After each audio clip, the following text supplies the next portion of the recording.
अस्सलाम वालेकुम नाज़रीन, प्रोग्राम सवाल ये में आपको खुशामदीद कहेंगे। नाज़रीन, इस वक्त पाकिस्तानी हुकूमत की अगर बात की जाए तो वज़ीर आज़म नवाज शरीफ इस वक्त अलील हैं और उनके ऑपरेशन के हवाले से खबर आ चुकी है कि ओपन हार्ट सर्जरी उनकी होगी। और लेकिन ऐसे मौके पर ही जब ये सारी सूरत हाल चल रही है तो पानामा लीक्स के हवाले से जो कमीशन एक बनना था, जुडिशल कमीशन, 3 अप्रैल को जो पानामा लीक्स आए थे वो तब से लेकर अब तक जुडिशल कमीशन नहीं बन सका, चूंकि TORs के ऊपर कोई फैसला ही नहीं हो सका अपोजिशन और हुकूमत के दरमियान। इसी दौरान वज़ीर आज़म के हवाले से ये खबर भी आ चुकी है।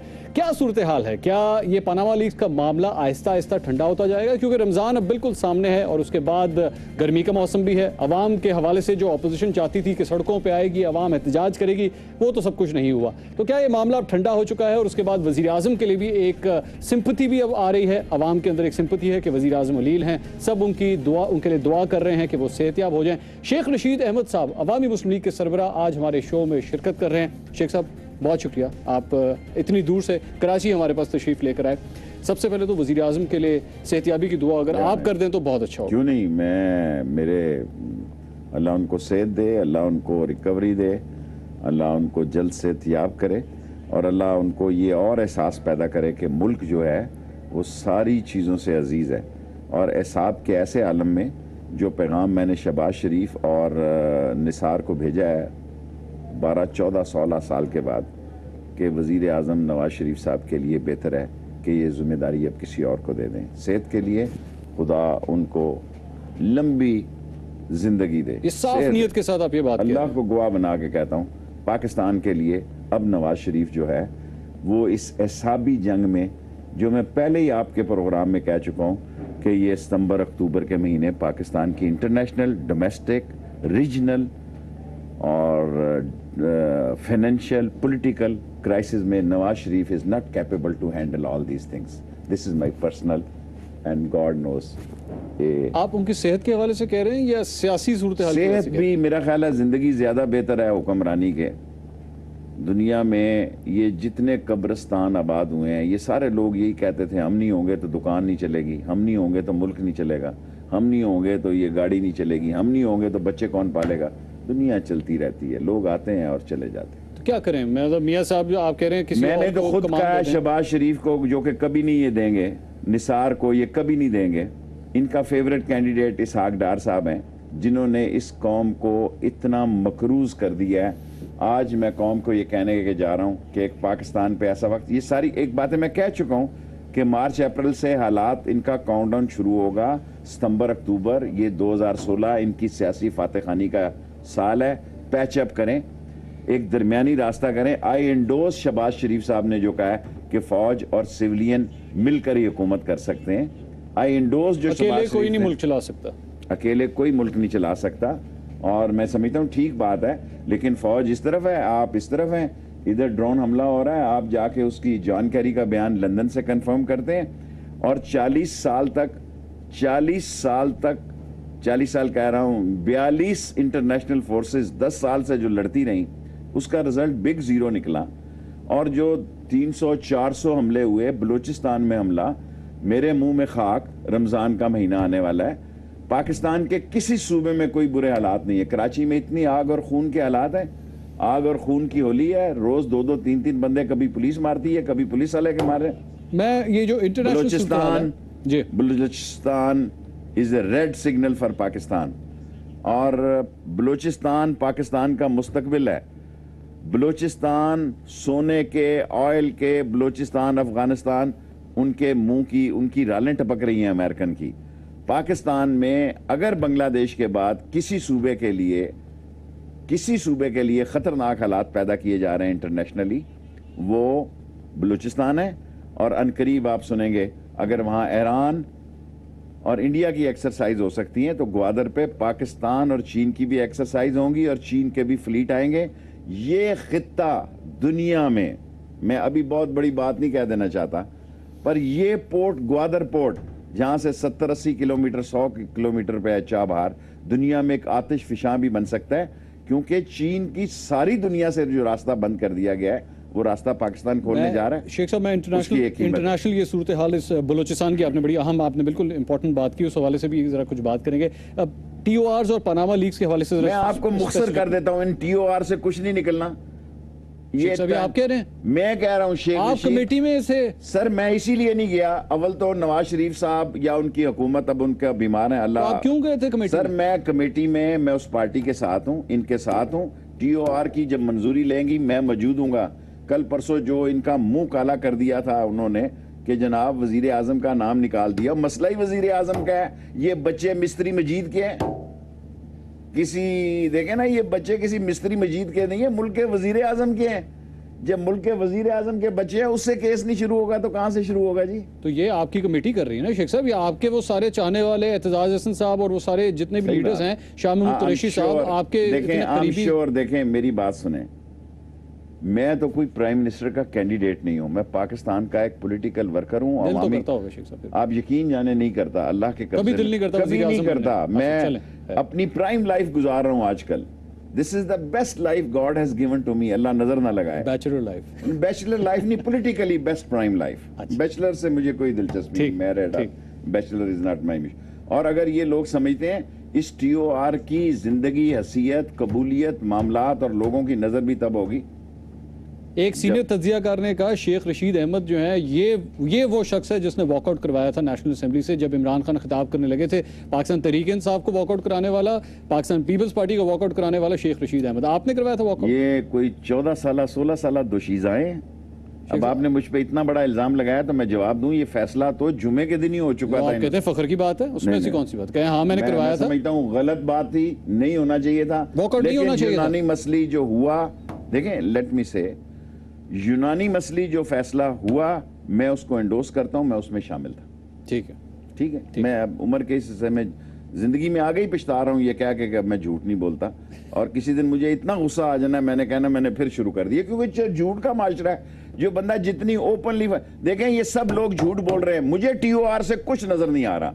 मैं इस मुल्क में जो कह चुका हूं कायम हूं, मैं कायम हूं कि अगस्त सितंबर इस मुल्क के बड़े कड़े महीने हैं, मार्च अप्रैल से शुरू हुए हैं। 2016 इस मुल्क की नवाज शरीफ की सियासत का खुदा उसको सेध दे आखिरी साल है। शेख साहब TOR से आपको कुछ नजर नहीं आ रहा तो क्या करे अवाम? छोड़ दें? नहीं घबराए नहीं, रोजे रखे, इबादत करे, अल्लाह से मांगे, पाकिस्तान को बचाए। पाकिस्तान का गरीब मर रहा है, पाकिस्तान का बड़ा आदमी नहीं मर रहा, पाकिस्तान के गरीब का बच्चा मकरूज हो रहा है। इंशाअल्लाह ताला ईद के बाद जोडो कराटे होंगे, बैंकॉक के शोले होंगे और फिर बगदाद की रातें होंगी। जिन लोगों ने माल हराम का खाया है उनसे वसूल किया जाएगा। अगर नहीं वसूल किया जाना तो ये सारी जमहूरियत जो पाजेबें पहन के नाच रही है, जमहूरियत जमहूरियत जमहूरियत, अभी भी आपने मुझे कहा कि बड़ा मोहतात रहना है। मैं आपको कह रहा हूँ जमहूरियत के खिलाफ आपने कोई बात नहीं करनी। अगर जमहूरियत तौर पे जमहूरियत के खिलाफ कोई बात नहीं होगी। अगर जमहूरियत खुद बेवा होने जा रही हो तो मैं उसे कहूँ अच्छा रिश्ता तलाश करना, किसी बुरे आदमी के साथ ना भाग जाना। ना शेख साहब इस तरह ना देखिए, मैं मेरी बात सुने, अगर जमहूरियत रंडवा होने जा रही है, चले इस तरह कर लें। शेख साहब आप क्यों इस तरह की बात करते हैं? सर मैं जमहूरियत में 6 दफा 7 दफा वजीर रहा हूं। आज यौम तकबीर पे सारी कौम जश्न का समय, आई एंडोर्स।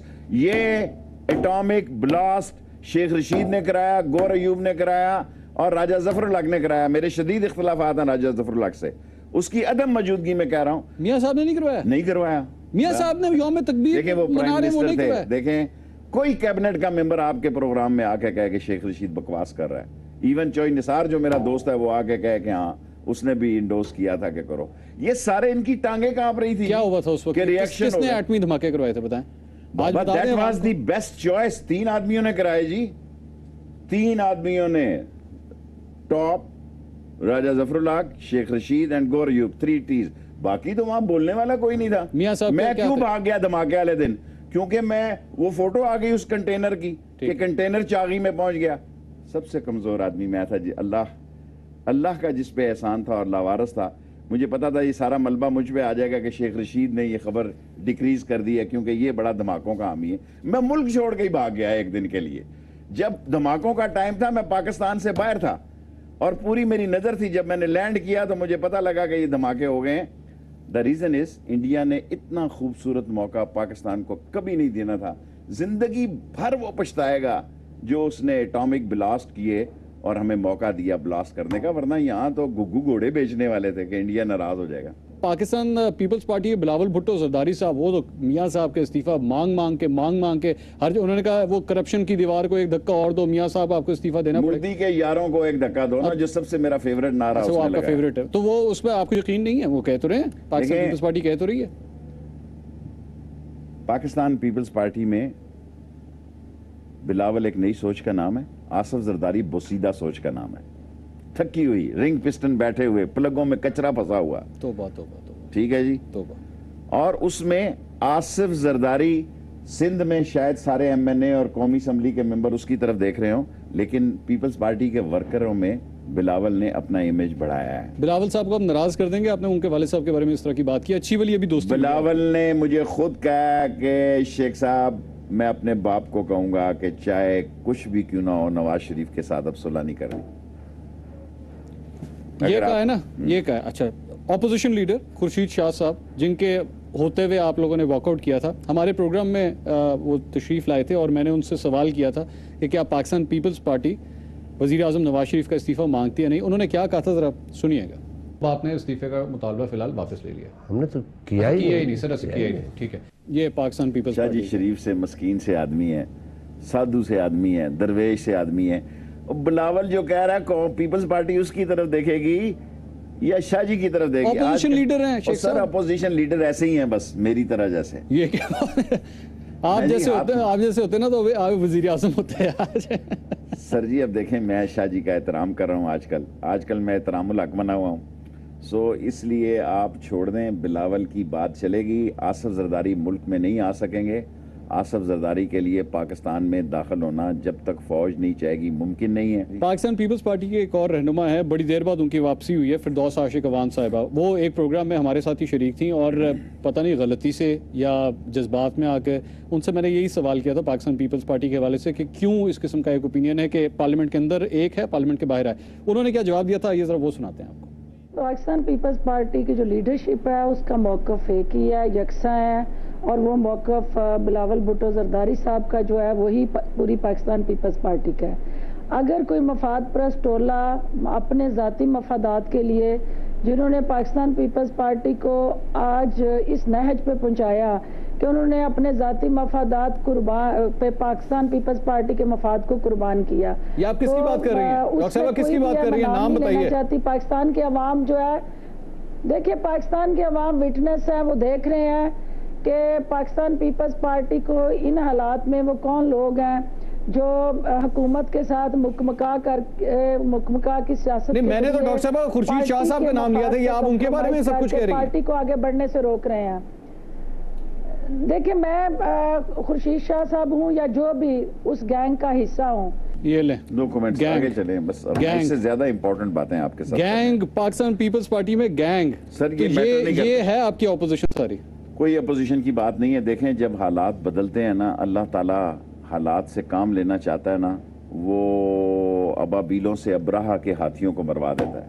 अलम तरा कैफ फ़अल रब्बुका बिअस्हाबिल फील। बात पता क्या शेख साहब, आप पहले इमरान खान साहब, वो मैं पुरानी सियासत की बात कर रहा हूँ, आप बड़ी अच्छी, अब आपकी दोस्ती होगी, मुलाकात हुई, मामला ठीक हो गया। तेज बातें घंटा खत्म हो जाए। बिलावल भुट्टो जरदारी के साथ एक दफा एक जमाने में आप उनका एक डिफरेंट ओपिनियन से मुलाकात हुई, ठीक हो गया। शॉर्ट के मैं स्ट्रेट वे जाता हूँ। नहीं, मैंने उसे एक जलसा में बिल्लो रानी कहा, मैं नहीं कहना चाहता। ठीक है, मुझे नहीं कहना चाहिए, आपकी मर्जी। देखिए, मुझसे बहुत सारे दोस्त नाराज हो गए जब मैं उसको मिला, मुझे दुख हुआ, मुझे नहीं कहना चाहिए। आपको नहीं कहना तो एक आधी मुलाकात मियाँ साहब से भी ना करवा दें, आपके उनसे भी ताल्लुका ठीक हो जाएंगे। मेरे वैसे ही ठीक है, मैं समझता हूँ जो बात वही कह रहा हूँ, उन तक मेरी बात जितनी आसानी से पहुँचती है, किसी वजीर की बात उतनी आसानी से नहीं पहुँचती। मेरी रोज़ टीवी के जरिए उनसे मुलाकात है। किसी बंदे की पाकिस्तान में मुलाकात नहीं है, मेरी नवाज शरीफ के साथ रोज़ मुलाकात है। शेख रशीद अहमद साहब नाज़रीन हमारे साथ मौजूद हैं और जब भी उनका एक डिफरेंट ओपिनियन होता है। बहरहाल जो सवालों के जवाब अभी वो दे चुके हैं और बड़े सवाल हैं। पाकिस्तान तहरीक इंसाफ, इमरान खान साहब बार बार ये कहते रहे हैं हम अभी भी वज़ीर आज़म के इस्तीफे के हवाले से अपनी जगह कायम है। क्या अवाम इमरान खान की आवाज़ पे लब्बैक कहेगी? क्या आगे आएगी या नहीं आएगी? रमज़ान तक क्या सिलसिला रहेगा? शेख रशीद अहमद साहब की प्रेडिक्शंस हमेशा कभी सही होती हैं, कभी गलत होती है। इसके हवाले से भी कुछ उनकी प्रेडिक्शंस जानेंगे, लेकिन यहाँ वक्त एक ब्रेक का हमारे साथ।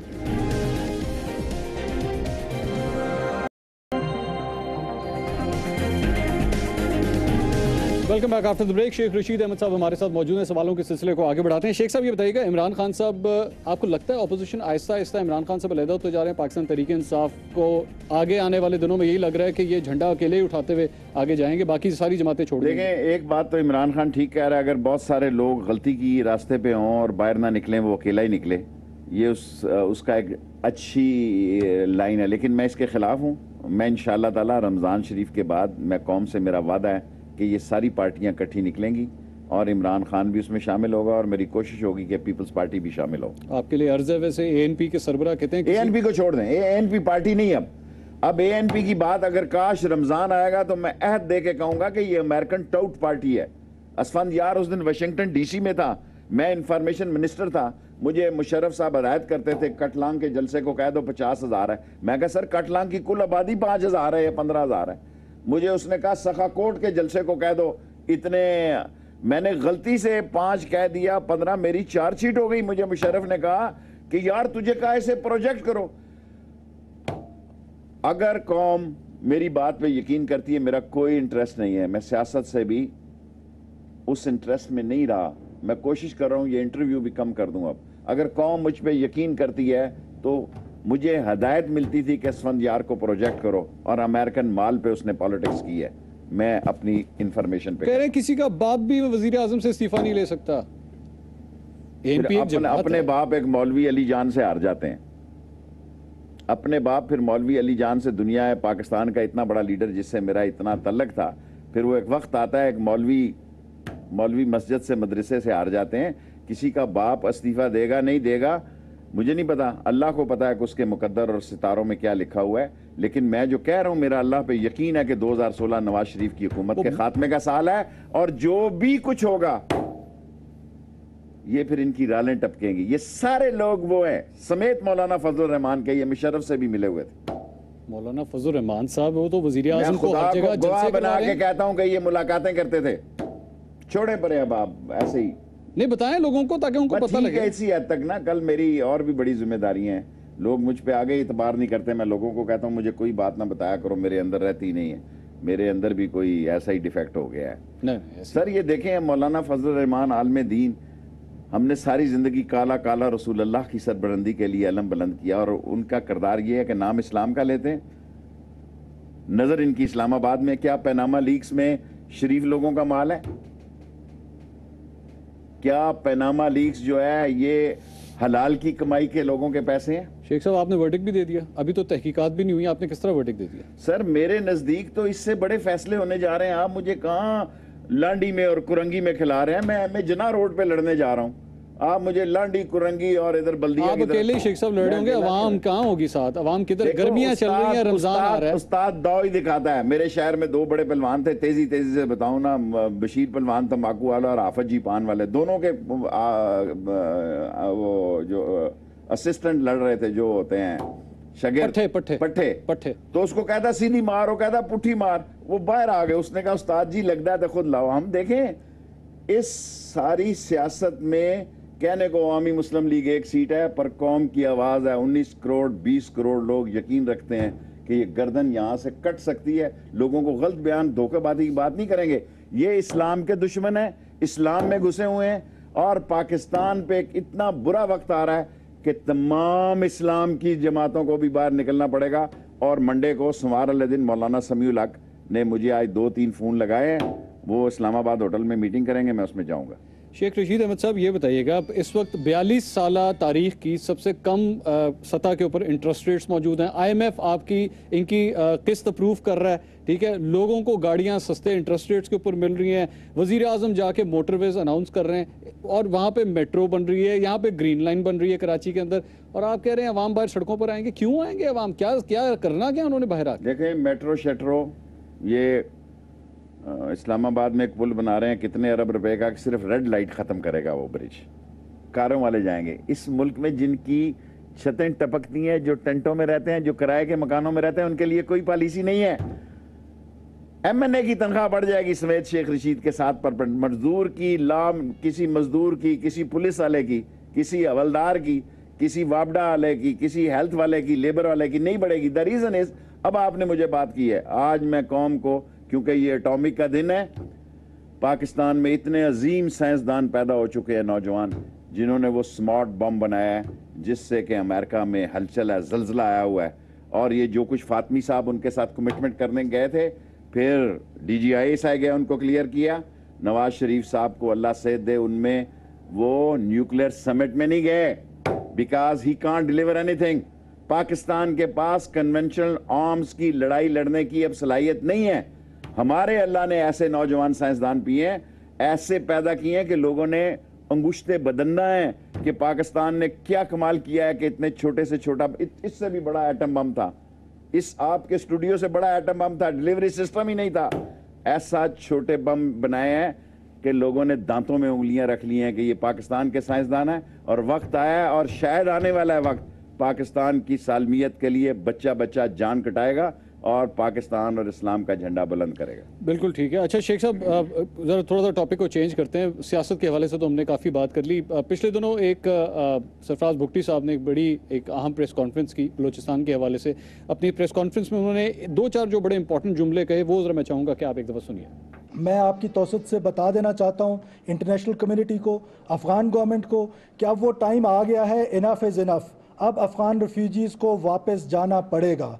अगर वो लोग इज़्ज़त से जाएंगे, अगर इंटरनेशनल कम्युनिटी उनको इज़्ज़त से निकाल देगी तो बहुत अच्छी बात है, नहीं तो बलूचिस्तान के लोग, बलूचिस्तान के बलोच, पश्तून और तमाम अक़वाम जो यहाँ पर बसते हैं, वो अब धक्के देकर बेइज्जत करके इन रेफ्यूजीज़ को बाहर निकालेंगे, क्योंकि अब हम ये समझते हैं कि इनकी वजह से हमारा जो लॉ एंड ऑर्डर है वो तबाह हो रहा है। वज़ीर दाखिला बलूचिस्तान सरफराज भुट्टी साहब, क्या ये सही किया इन्होंने? इससे ज़्यादा अहम बात है कि NDS के 6 आदमी पकड़े गए हैं, जी हाँ, जिस पे ये बात दे रहे हैं। बिल्कुल। अफगानिस्तान का मसला देखें, हमारा पड़ोस है। कोई भी आदमी पड़ोस से उलझते हुए 101 मरतबा सोचता है। मैं भी अगर कहूँ नहीं जी पड़ जाओ, अगर हम इतनी बड़ी अमेरिका से दुश्मनी ले रहे हैं कि अपने पड़ोसी का एक हल्का जो बॉर्डर हल्का है उसको नॉर्मल रखें, कूल रखें, और अगर आज खुदा न खास्ता इंडिया हमला कर देता और अफगानिस्तान से अमेरिकन ट्रूप्स एंटर हो जाते हैं पाकिस्तान में, who will give the order to save this country? There is no prime minister in this country. आज का इंडिया अमेरिका की जेब की घड़ी और हाथ की छड़ी है, वही करेगा जो उसको ऑर्डर मिलेगा। जो सेफ्टी पैट्रियट और दूसरी सबमरीने ये किसके लिए आ रही है? चीन के लिए जी। चीन का वहां से रास्ता रोका है, Jakarta, Malaysia, Taiwan, Bangkok, India, Pakistan उसको रास्ता दे रहा है। ये भी ना समझें कि हम मजाक की दोस्ती कर रहे हैं, हम दोस्ती की भी कीमत कह रहे हैं। व्हाट आई फील इज, आप इस पे तबसरा करना चाहते हैं, हल्की बात साहब बहादुर कह के भी अपना मकसद हल किया जा सकता है। हम ये कह सकते हैं, अपने अफगान भाइयों को समझाएंगे और कोई रास्ता निकालेंगे कि वो खुश उसलूबी से, तरीके और सलीके से यहाँ से चले जाएं। ठीक। और आने वाला वक्त पाकिस्तान पे बहुत ही इंटरनेशनली, ग्लोबली, लोकली बड़ा सीवियर किस्म का टाइम है। वो must be very careful. Sheikh साहब, बात ये जो कुछ आपने कहा, वैसे इसके बाद आपको अमेरिकन वीजा तो नहीं मिलेगा। आज आगे मुझे 2 दफा जहाज से उतारा। आप उस वक्त एंकर नहीं थे? नहीं, मैं उस वक्त भी एंकर था। अब तो बिल्कुल नहीं मिलेगा ये, जिस तरह की आज मुझे कोई शौक नहीं है। आपको अमेरिका जाने का कोई शौक नहीं। 1 दफा छोड़ के 10 दफा अपने पास घर आके देंगे, फिर मैं आपको फोन करूंगा कि ये अमेरिकन एम्बेसडर ने मुझे कॉल की थी ना, मैंने सारी कौम को बताया, मैं अकेला ही चला था जानबे मंजिल। पाकिस्तान का मैं वाहिद सियासी वर्कर था जिसे अमेरिकन एम्बेसडर ने फोन किया कि Sheikh Rashid, we have cancel your visa and you can't go to USA। इस मुल्क में कोई और सियासतदान है जिसको जहाज से उतारा गया हो? कोई बोला? और इस सिलसिले में खुर्शीद शाह का मशकूर हूं कि उसने मेरे खिलाफ, मेरी हमायत में और इमरान खान ने बात की। इस मुल्क का मैं वाहिद सियासतदान हूं जिसको अमेरिकन फोर्सेस ने, मिस्टर जैक ने 2 दफा जहाज से उतारा और बाहर उन्होंने FBI के गनमैन खड़े रखे। क्योंकि ये सारे लोग टीवी देखते हैं, ये कहते हैं मैं दहशतगर्दी फैलाता हूं, मेरे नजरियात, और दहशतगर्द मुझे मारते हैं। ये देखें, मेरे चला नहीं जा रहा कि मेरी लात वो फिर खराब हो गई जहां गोली का मसला था। 4 दफा खुदकुश हमले हुए हैं। ये इतने बेवकूफ हैं अमेरिकन के स्ट्रीट रियलिटी से, ग्राउंड रियलिटी से इतनी दूर हैं। मुझे दहशतगर्द मारते हैं और ये अमेरिकन जहाज से उतारते हैं कि ये दहशतगर्द। शेख साहब, मुल्ला मंसूर को जो टारगेट किया गया बलूचिस्तान के अंदर, सही था गलत था? बिल्कुल गलत था जी। वो मुज़ाकरात, क्या मुल्ला मंसूर की मर्जी के बगैर मरी के मुज़ाकरात हुए जी? और जब मारा गया मुल्ला उमर साहब का अनाउंस किया गया, देखें ये सारी इंडियन सेटअप है, इंडियन घुस गए हैं अफगानिस्तान में। जब मुल्ला उमर की अनाउंसमेंट की गई उस वक्त ये मुज़ाकरात बहुत आगे जा चुके थे। एक नए लीडर मौलाना हैबत साहब के साथ मुज़ाकरात करते करते, गो कोयटा में उनका बड़ा क़याम रहा सुना है, एक टाइम लगेगा। मरी के मुज़ाकरात, और ये चाहते थे कि पाकिस्तान के गले में फंदा पड़ जाए। पाकिस्तान ने बड़ी खूबसूरती से पाक अफवाज ने कहा नहीं, अमेरिकन भी मुलव्वस हो, चीन भी मुलव्वस हो। आज मुझसे चाइनीज़ ने कल और आज इंटरव्यू लिए हैं। मैं दयानतदारी से समझता हूँ कि सारा मसला पाकिस्तान को घेरने का है, सारा मसला पाकिस्तान को घेरे में लाने का है। यही ओबामा कह रहा था जनाब अली कि Pakistan did excellent role against the terrorism. यही ओबामा जो था और उसकी एडमिनिस्ट्रेशन रहील शरीफ साहब को पेंटागन, CIA और दी हिल और कौन सा महकमा रह गया, जो भी हैं वहां लेकर गए। और यही वो हैं जिन्होंने परसों कहा कि हमें जहां भी हुआ हम ड्रोन इस्तेमाल करेंगे। और हुकूमत कहाँ है जी मंसूर साहब, मैं आपसे पूछूं, अब मैं भी एक सवाल पूछ लूं। हुक्म। एक सवाल छोटा। जिस हुकूमत में chief of army staff American ambassador को बुला के कहे कि enough is enough, try to understand our, हमारे जज्बात को भी देखो कि ये हमारी खुद मुख्तारी और सालमियत पे हमला है। जिस मुल्क में फौज का चीफ अमेरिकन एम्बेसडर को बुला के ये कहे, मेरा आपसे सवाल है वहां सिविल हुकूमत कहाँ है? फिर आप कहेंगे नहीं है ना यहाँ पे, आप फिर वही बात, फिर वज़ीर आज़म को क्रिटिसाइज कर रहे हैं। आपको मैंने कहा क्या आज गवर्नमेंट, क्या आइन में अगर कोई गुंजाइश नहीं है जो मैंने आपको कहा उसका जवाब दो, रात इंडिया हमला कर देता है।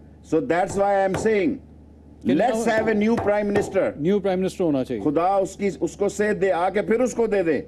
यार ये मुल्क है, ये क्या कोई हम बनाना स्टेट है? हम 20 करोड़ लोग हैं, हमारे मुल्क की सालमियत एक बंदे के हाथ में आपने दे दी है। खुदा ना खास्ता अगर वो 1 महीना और रहे, हम उसकी तरफ देखें कि उसके मुंह से गिरता है तो फिर साग डार खाएगा। साबिक चीफ जस्टिस इफ्तिखार मोहम्मद चौधरी ने भी यही बात की है कि वजीर खजाना जो है वो मुल्क के अमूर नहीं चला सकता, एक नया वजीर आजम सामने आना चाहिए। अच्छा, उनको लीगल साइड में, मैं तो आइन में नहीं देख रहा, आइनी पॉइंट ऑफ व्यू से कह रहे हैं। पाकिस्तान के जो 1 या 2 सीनियर पार्लियामेंटेरियन है, 2 तीसरा कोई नहीं है, उसमें मैं शामिल हूँ। उन्होंने कहा आइन के अंदर ऐसी कोई मैं शिक ये नहीं है कि बात वजीर आपसे क्या खजाना कह रहा हूँ कि पाकिस्तान के जो सीनियर 3 पार्लियामेंटेरियन है जिनका रिकॉर्ड सबसे ज्यादा है, उन 2 में एक नाम मेरा है। मैं अल्लाह से तकब्बर से डरता हूँ और मैं दयानतदारी से समझता हूँ कि नवाज शरीफ के एसाब और सेहत पर रहम खाए उसका खानदान, अपने खानदान में से किसी को ले आओ, उस पर रहम खाओ। नाज़रीन, मजीद भी कई सवालात करेंगे, सियासत के हवाले से ये भी बात करेंगे क्या दीगर सियासी जमातें आगे जाके, एक शेख रशीद साहब ने अपने इंटरव्यू में कहा था कि मुझे नजर आ रहा है फॉरवर्ड ब्लॉक्स बन रहे हैं और हो सकता है सियासी जमातें टूटना शुरू हो जाएं। ये सारा माजरा क्या है, इस पर भी बात करेंगे। यहाँ वक्त एक ब्रेक का, हमारे साथ